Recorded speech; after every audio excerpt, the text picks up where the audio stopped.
Blue Lock chapter 314 has just released. Japan versus Nigeria continues, with both teams getting a chance for another counter. It's straight hands from both these teams, as well as big analysis skills coming from the captains. Like seriously, these two were on some Tony Stark timing. However, if you didn't know already, this chapter is unfortunately only 10 pages long, pretty much a half chapter due to a medical condition for Kaneshiro. So it's all good. We hope for the GOAT's fast recovery. But even then, you know your boy will do his best to make this as entertaining as possible. And even for 10 pages, there was still a pretty good amount of content. So let's jump into it quick. The chapter begins with Oliver Aiku with Metavision eyes staring down the field like a hawk. And I love the fact we are getting more highlight for him. He really sticking up as captain. I'm a little confused though, because last time we left off, Isagi was staring at the ball. You know, that ridiculous panel of him saying he has a winning formula in the span of one play. Like seriously, how would he do that? Aiku begins analyzing over Nigeria's team, saying that just like he expected, Nigeria is making use of their natural physical abilities. We get a flashback to Kuso and Bello as well, and he says even though it was a tough pass, he got through to it using strength alone. So that initiative, its final form, is the ace striker joining in and aiming for the goal. A single point of concentration formation. Again, Aiku is literally Tony Stark because he really be calculating all that in his head in like 1 second. And another thing, Onazi is already up and running. It's getting increasingly clear that this guy is just the #1 athlete. There's levels to this. He literally just blocked the shot and now he's ready for the next play. Aiku shouts for the second ball, but at the same time, I don't know what bro was expecting. He's literally across the pitch. Unless we got some supersonic hearing, I don't know if they hear in this, bro. And then Aiku gives some analysis on Blue Lock's formation, saying the contrast is that ours is an egoistic lineup that can score from anywhere. Both are super aggressive ways of football. So to put it in Blue Lock terms for y'all, Nigeria is Ubers with a one-man army from Onazi, and Japan is PXG with shots coming from everywhere. Aiku smiles and says, okay, as expected before the battle, it will be an attack versus attack shootout. This guy Aiku talking about this like it's Civil War. We're back in current times though, and we see a Boa Bona get this Jumanji jump clear on Rin, straight out of Bunny Iglesias' book. To make things worse, Rin got his mouth wide open like he just seen the most ridiculous thing in his life. Boa Bona really took off the nonchalant persona. I just ranked Nigeria's players, and I knew Boa Bona, even though he got made an example of by Rin, wasn't fodder. I trusted in our boy. Boa Bona says me, nice clear, and then Akuso picks up the ball, complimenting Obo, which is his nickname by the way, the first 3 letters of his name. They go for the quick counter, and Isagi quite literally slides in to go against Kuso. Isagi's face just says game time as well. I swear he's about to unleash Hollow Purple or something. He's surprised at their fast response. And yes, more respect for my glorious GOAT Isagi. Kuso then talks about how they've come with a high press to shut them down. And then enter Mikage Reo, who teams up with Isagi for the 1v2, and Kuso is in shock. Not gonna lie though, my mans can't catch a break. He constantly in a 1v2. Like, where's the other 6 to 7 players to back him up? Reo tells Isagi, let's hunt them down, and Isagi says he's going in for the kill. I'm geeking, y'all. When have we seen these two team up before? We might be witnessing history, folks. I also like how they're talking about this, like they're about to go hunting for real. Anyways, Kuso says there's no wasted movements in their coordinated hunt, as he tries to keep the ball away from Reo and Isagi. However, Onazi is right behind Kuso and shouts out to him, and of course Onazi would be here, man. What's new? Like, this guy's everywhere he needs to be. At this point, Onazi is every single player in Nigeria. Kuso passes it back, saying a nice follow-up, Onazi. But then out of nowhere, Karasu steals the ball, literally this picture by the way, and then calls them ordinary. So on top of stealing possession, he dropped his signature line, basically calling them mid.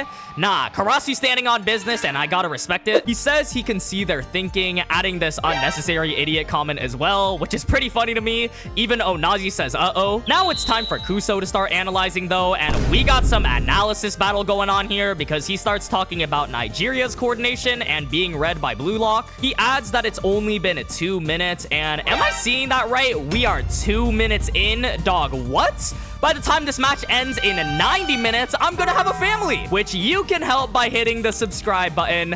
Shameless plug aside, Kuso questions whether Blue Lock has already adapted to Nigeria. We get an NPC defender telling Nigeria to cover Hiyori because of his cross earlier, but Karasu says, sorry, I'm spiteful, and it passes to the side instead, where Chigiri Hyoma runs in and gets the pass. We knew we didn't see him last chapter for a reason. It's time for that boy to use those legs. He says, let's go straight to the end of the line, and the other defender has me hella dead because he is flabbergasted that Chigiri in the past went to the opposite side. Mans broke his neck with that 180 look. Chigiri then pulls out now Bito Zenin's curse technique to pass another Nigeria defender. And this is a little embarrassing for this guy, I won't lie. The most he could do was get a handout. Kuso talks about how they're breaking through the side now and not from the center, using speed to do so, and calling out for the cross. But it's too late as Chigiri sent the pass already. Standing ovation for Chigiri, he did his job well. Now the ball looks like it's going towards Rin. Kuso must have seen Rin during the NEL when he turned into the boogeyman, because he immediately gets onto him saying, come itoshi Rin. Like, he really don't care about Isagi, Reo, or anyone else. He just wants to cover Rin. I'm telling y'all, he must have seen what we saw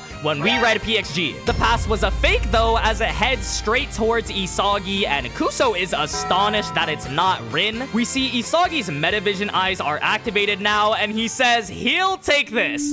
But an ominous feeling appears, because it's been too long since we've seen a certain someone. In fact, there is a sneaky foot on the bottom saying no.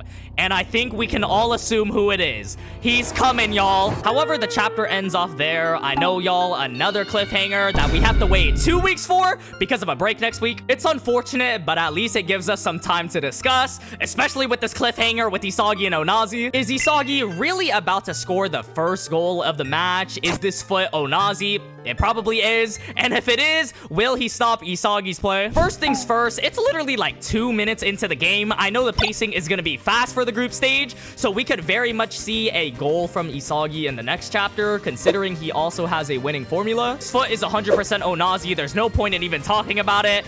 But will he stop Isagi's play is the bigger question. I mean, he seems to be doing everything himself, so maybe. I think we're gonna explore Isagi's winning formula from last chapter though, and this was after Onazi blocked something, so I think he realized faster than anyone else that Onazi was the clear leader of the team, the group leader. He's gonna be the one to clutch up, so I can see Isagi's winning formula is anticipating Onazi to be there. Basically being 2 steps ahead because he knows Onazi is gonna be there, but Onazi doesn't know Isagi knows.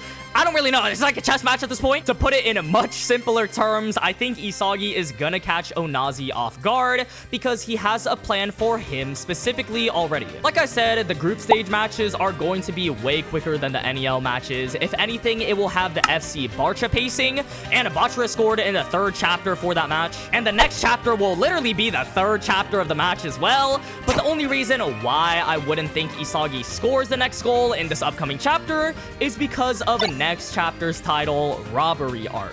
Now, I have zero clue what possibly could this mean. In fact, we've had 2 other chapter titles as well. One says The Miracle of Egoism, and the other just says Nucleus Part 2. So I'm genuinely confused, and it's not really helping us with guessing the contents of the next chapter based on the title.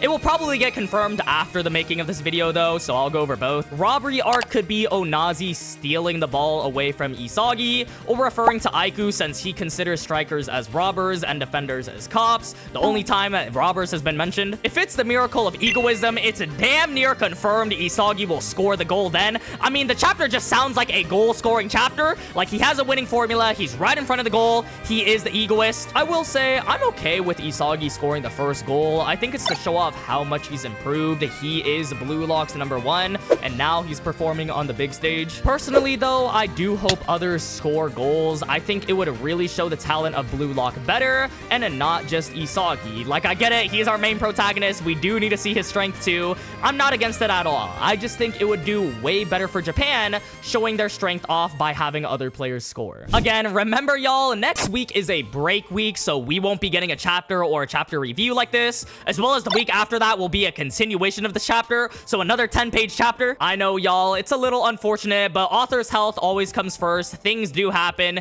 If you've been a long-time watcher as well, you know during the Uber's game, we had so many breaks, and then during PXG, there was a chapter exactly like this with Yukimiya, where Yukimiya subbed in. We ended off the chapter there. We had a break week, and then after that break week, we continued with another 10 pages after he subbed in. So it was pretty much 3 weeks for one chapter, and I think it's the same case here. I know it's sad because we are right in the middle of the U20 World Cup, but nothing can really be done about it. So pretty much we're in a drought for chapters, but don't worry, I'll keep y'all informed during this time, getting a lot of theories, predictions, comedy, and discussion videos out, so be on the lookout for that. This was a short chapter, so a pretty short video, but if you made it to the end though, thank you so much for watching. Make sure to leave any comments or thoughts you have on this chapter. Do you think Isagi will score next? Do you think Nazi is going to block it? What do you think the outcome of this game will be? YouTube really thinks you'd like this video right here, so be sure to check that one out too. I love y'all so much, and I'll see y'all in the next one.